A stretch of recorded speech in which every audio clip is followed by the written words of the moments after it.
бүкіл қазақ әйелдері робот қой негізі. Иә, Алиса ғой бәрі. Иә, таластамай жұмыс жасайтын, және ол үшін 7 наурызда туған күндеріңізде алатын бриллиант набор, норка шуба ол аздық етеді. Яғни ол компенсация емес. Сіздің күндік 4 сағаттық еңбегіңіздің ол ешқандай, жылына 2-3 мәрте алатын сыйлығыңыз ешқандай компенсация емес. Сол үшін сыйлық алған кезде ұялмаңыздар.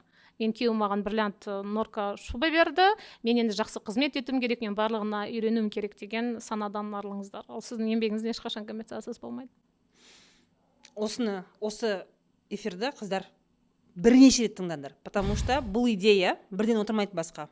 Бірінші агрессия болады, түсініксіз, не деп отыр деп отыр деген сияқты. Тағы қайталап тыңдасаңыздар, кішкене отырады, и қайталап тыңдаған сайын түсіне бастайсың, көзқарас өзгере бастайды. Сондықтан да қыздар обязательно бірнеше рет көріңдер. Бостандық үшін сен сана,